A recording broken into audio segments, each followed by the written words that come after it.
خدا قرآن میں کہتا ہے کہ تم اپنے پلاننگ کر لو اور ہم بھی اپنی پلاننگ کریں گے. اور یہی وجہ ہے کہ آج اگر ان کو خوف ہے تو صرف ان شخصیتوں سے کہ جو ان کی ساری باتوں کو دنیا کو بتا دیتے ہیں. کیوں ہمارے مہاراج کرام کو برا بلا کہنے کے لیے پلاننگ کی گئی؟ کس نے کیا؟ کتنا پلان کیا انہوں نے؟ کتنے سالوں میں اس کام کو کیا؟ یہ انقلاب کے بعد اس نتیجے پہ پہنچے کہ یہ جو انقلاب تھا یہ نہ بلیک کا تھا نہ فرینچ تھا. انہوں نے اسٹڈی کیا ہے، انہوں نے کہا یہ جو انقلاب ہے نا یہ تشیع کا انقلاب ہے، اور کہا کہ یہ تشیع جو ان کا بہت بڑا اسٹریٹجیکل پلانر ہے فوکویاما، جو پینٹاگون کا اسٹریٹجیکل پلانر ہے وہ جاپنیز. اس نے جو کانفرنس تھی انقلاب کے بعد اس نے بتایا شیعہ کہتے کسے ہیں. کہا کہ شیعہ ایک پرندے کی مانند ہے.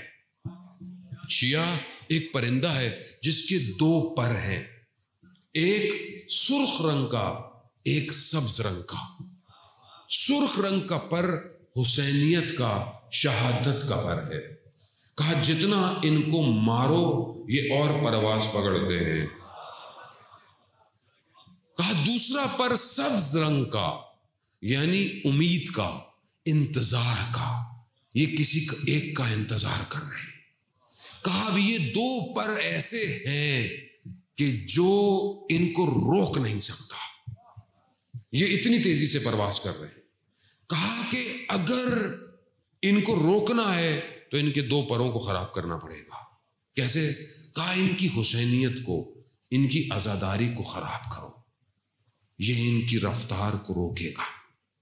کہا ان کی امید جو فلسفہ انتظار ہے اس کے معنی تبدیل کرو. یعنی کیا؟ یعنی ہم نے کچھ نہیں کرنا، امام خود آئیں گے.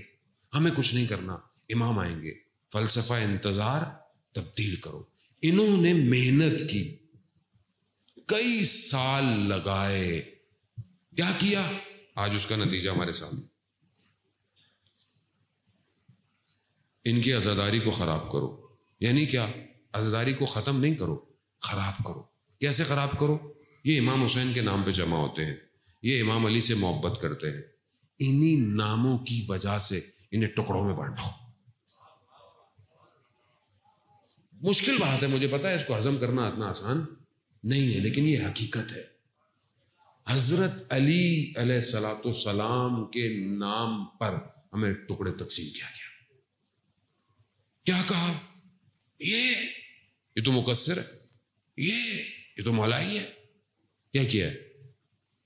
یہ تو فضائل نہیں پڑھتے، یہ تو یہ پڑھتے ہیں. کہاں لے گئے قوم کو؟ کن جوہلوں کے ہاتھوں میں قوم دے دی؟ کیا کیا؟ آپ کیا سمجھتے ہیں ایک دو دن میں ہو گیا؟ سالوں محنت کی انہوں نے. اس نہج پہ لے کر آؤ کہ یہ ان کی عزاداری رہے لیکن روح عزاداری چھین لو. اس جگہ سے اٹھنے والا بچہ کبھی بھی حضرت قاسم کی طرح اپنے ٹکڑے نہ کروائے. محنت کی انہوں نے، لیکن اس نے کہا کہ اس پروں کو جتنا بھی کاٹو، کچھ کرو، اس پرندے نے ایک ذرا پہنی ہوئی ہے کہ جب بھی اس کے پروں میں نقصان ہوتا ہے تو وہ ذرا پرندوں کو دوبارہ طاقت دیتی ہے. اور کہا یہ جو ذرا ہے تشیع کی، یہ مرجیت کا نظام ہے. مرجیت کا جب تک یہ نظام رہے گا ان کو کچھ نہیں کر سکتے. یہ ایک جملہ بولتے ہیں، ایک جملہ، پوری عراقی قوم سڑک پر نکل کر داعش کا خاتمہ کر دیتی ہے. ایک جملہ، اللہم صلی علی محمد. عزیزانے بات، ہمیں تو کہا گیا یہ تو علماء کا ہے، یہ تو ادھر کا ہے، یہ تو عراق کا معاملہ ہے. نہیں، آپ سمجھ ہی نہیں رہے. آپ نے حسینیت کو سمجھا ہی نہیں. امام حسین علیہ السلام نظام لے کر آئے تھے کربلا، اور یزید کو آشکار کیا تھا کہ یہ نظام ہے. آج پوری دنیا مل کر اسی حسینیت کے نظام کے مقابلے میں آئی ہوئی ہے. انہیں کسی اور مسلک سے کوئی مسئلہ نہیں ہے، یاد رکھیے گا. کیوں؟ کیونکہ انہیں پتا ہے کہ جہاں پر ولایت ہوتی ہے وہی آتا ہے یزیدیت کے مقابلے میں، وہی آتا ہے. کون آیا پورے تاریخ کے اندر؟ 50 سال ہوئے تھے رسول خدا کو گئے ہوئے، 50 سال، اور شیطان نے ایسا حلیہ اختیار کیا کہ مسند پیغمبر پر آ کے بیٹھ گئے. قوم سو رہی ہے، قوم سو رہی ہے. اب کون آتا؟ کون آئے گا؟ وہی آئے گا نا کہ جو حضرت آدم کا وارث ہے، جو نوح کا وارث ہے، جو موسیٰ کا وارث ہے، جو عیسیٰ کا وارث ہے. وہی کربلا آیا، اس نے بے نقاب کیا. آج کون آئے گا اس پورے نظام کے مقابلے میں جو دنیا اکٹھی ہو رہی ہے؟ کون آئے گا؟ مجھے آپ بتائیں. اللہ کا ولی آئے گا؟ یوسف زہرا آئے گا؟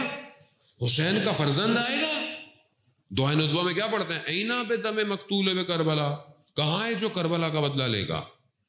کہاں ہے وہ جو طہا کا بیٹا، یاسین کا بیٹا؟ کہاں ہے وہ جو نبا العظیم کا بیٹا؟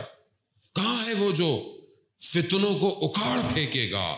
کہاں ہے وہ جو مومنین کو عزت اور دشمنوں کو ذلت دے گا؟ کہاں ہے وہ جو زمین اور آسمان کے متصل ہونے کا سبب ہے؟ کہاں ہے؟ کہاں ہے؟ دعا نتبہ کیوں پڑھتے ہیں ہم لوگ؟ تو وہ کون ہے؟ وہ کہاں آئے گا؟ کس کے پاس آئے گا؟ کون اس کے لیے تیار ہے؟ اور کون اس کے مقابلے میں سازش کر رہا ہے؟ یہ پورے اسلام کو دعوت ہے عزیزان محترم. امام زمانہ کسی فرقے کے تھوڑی ہیں. مسیح کرسچن تیار ہیں. کرسچنوں کو پتا ہے کہ حضرت عیسیٰ نے آنا ہے، اور جب حضرت عیسیٰ آئیں گے تو یہ سارے کرسچن حضرت عیسیٰ کو ماننے شروع کر دیں گے، اور حضرت عیسیٰ اپنے آپ کو امام کے ہاتھ میں بیعت کر لیں گے. یہ سارے مسیح امام کے پیچھے کھڑے ہوئے ہوں گے. آپ سمجھ نہیں رہے کہانی کتنی بڑی ہے. آپ سمجھتے ہیں مسجد کا مسئلہ ہے، تقلید کا مسئلہ ہے، خمس کا مسئلہ ہے. آپ کو سمجھ ہی نہیں آیا آج تک. مسئلہ انسانیت کی بقا کا ہے، ظلم کے مقابلے میں کھڑے ہونے کا مسئلہ ہے. اگر دم ہے، اگر اپنے اندر جان رکھتے ہو تو آؤ مقابلے میں آؤ. یہ امام حسین نے مکہ چھوڑتے وقت پہلی شرط یہی لگائی تھی کہ اگر اپنے خون کا بذل دے سکتے ہو، اپنے خون کی قربانی دے سکتے ہو، پہلی شرط ہے امام حسین کی مکہ چھوڑتے ہو، آؤ میرے ساتھ آؤ. دے سکتے ہو، یہاں جان جائے گی، یہاں گردن کاٹی جائے گی. وہ شہید جو 28 سال کا محسن حجاجی، جو ایک ٹاؤن کا رہنے والا، جب اسے کوئی کام دیا جاتا تھا امام بارگاہ میں مجلسوں میں تو کہتا تھا مجھے سب سے مشکل کام دو. کہا کیا؟ سب سے مشکل کام نیاز کو تقسیم کرنا ہوتا تھا. وہ سارا مشکل کام کرتا تھا، اور جب اسے کہتے تھے کہ بڑی مہربانی، بڑی شکریہ، تو کہتا تھا کہ اس میں شکریہ کی کوئی بات نہیں. اگر امام حسین کے لیے کوئی کام کرنا ہے تو اپنی گردن دینی ہے، اور اس نے گردن دی. اس ماڈرن دور میں اس 28 سالہ جوان نے بی بی زینب سلام اللہ علیہ کے روزے کو بچاتے ہوئے اپنی گردن کٹوائی، اور کہا اپنے بیٹے کو کہ بیٹا بڑا پرآشوب دور ہے، اگر کچھ کرنا تو اپنے آپ کو اس قابل بنانا کہ خدا تمہارا خریدار بن جائے. خریدار کیوں؟ کیونکہ وہ جوان جانتا ہے کہ میں جس امام کے لیے کام کر رہا ہوں وہ مجھے دیکھ رہا ہے. دیکھ رہا ہے. جوان آپ لوگ امام دیکھ رہے ہیں عزیزان محترم. امام کی طرف متوجہ ہوں، اس کو پہچانے، عالمی سازشوں کو پہچانے، غفلت میں نہ رہے، دھوکے میں نہ آئے، متحد ہوں، سنی شیعہ اتحاد قائم کریں، مومنین اتحاد قائم کریں. پتہ نہیں کیوں ہم آپس میں اختلاف کرتے ہیں، بھی تو سمجھ میں نہیں آتا. مشترک ولایت علی ابن ابی طالب ہے، ہو سکتا ہے کسی کو زیادہ سمجھ میں آتی ہو، کسی کو کم سمجھ میں آتی ہو، اس سے کیا فرق پڑتا ہے بھائی؟ اگر آپ کو زیادہ آتی ہے تو تھوڑے والے کو قبول کر لو. اگر آپ زیادہ ماتم کرتے ہو تو تھوڑے والے کو بھی قبول کر لو بھائی، مولا نے قبول کرنا ہے، آپ نے تھوڑی قبول کرنا ہے۔ اور جو نمازیں پڑھتا ہے وہ بھی اپنا ہلکا ہاتھ رکھا کرے، اگر وہ نمازیں پڑھتا ہے کسی پہ احسان تو نہیں کر رہا، جب خدا توفیق دے رہا ہے تو دوسرے کے لیے بھی دعا کریں، اس کو بھی توفیق و نماز پڑھنے کی، اس میں کیا مسئلہ ہے؟ آپس میں جڑے عزیزان محترم، بہت ہو گیا، بہت مومنین کے درمیان میں بھی اختلاف ڈل گیا، جو بھی اختلافی بات کرے یاد رکھیں، ہو سکتا ہے آپ کو اچھا نہیں لگتے ہوں مراجع، ہو سکتا ہے آپ کو بہت برے لگتے ہوں، کسی نے آپ کے کان بھرے ہوئے ہوں، سازشیں کی ہوں، لیکن یاد رکھیں جو بھی آج مراجع اکرام کے خلاف بات کرے سمجھ لیں وہ دشمن کے پے رول پر ہے، سمجھ لیں۔ کیوں؟ کیونکہ وہ جانتا ہی نہیں کہ دنیا میں ہو کیا رہا ہے، وہ بیچارہ نادانستی میں کر رہا ہے، اس کو پتہ نہیں ہے کیا، اور وہ سمجھ رہا ہے میرے گاؤں میں ہی بس شیعت ہے اور کہیں نہیں ہے شیعت، وہ سمجھتا ہے بس میرے شہر میں ہوتی ہے حسینیت، پوری دنیا میں تو کچھ ہوتا ہی نہیں ہے۔ عزیزان محترم، وقت کا امام دنیا کا، کائنات کا امام ہے، اور پوری کائنات کو جو ہے وہ روٹیٹ کر رہا ہے، سر عالم میں، میرا 8واں امام کہتا ہے پورے عالم کا جو نور ہوتا ہے وہ امام ہوتا ہے، پورے عالم کا نور، اور ہر عالم میں امام ہر وقت حاضر ہوتا ہے۔ جیسے ہمیں فیض مل رہا ہے نا امام سے، چاہے کوئی مانے یا نہ مانے، اسی طرح ملائکہ بھی امام سے فیض لے رہے ہیں، امام ہر عالم میں ہے۔ امام کو سمجھے، امام حسین علیہ السلام نے یہی تو بتایا کہ جب امام آ جاتا ہے تو پھر سب قربان ہو جاتا ہے، روحی لکل فدا، اللہم صلی علی محمد۔ امام کو سمجھے جوانوں، آپ کی طرف امام کی نگاہیں ہیں، امام آپ کو دیکھ رہے ہیں، امام آپ کی تنہائی کو دیکھ رہے ہیں، ہم کتنا امام سے گفتگو کرتے ہیں،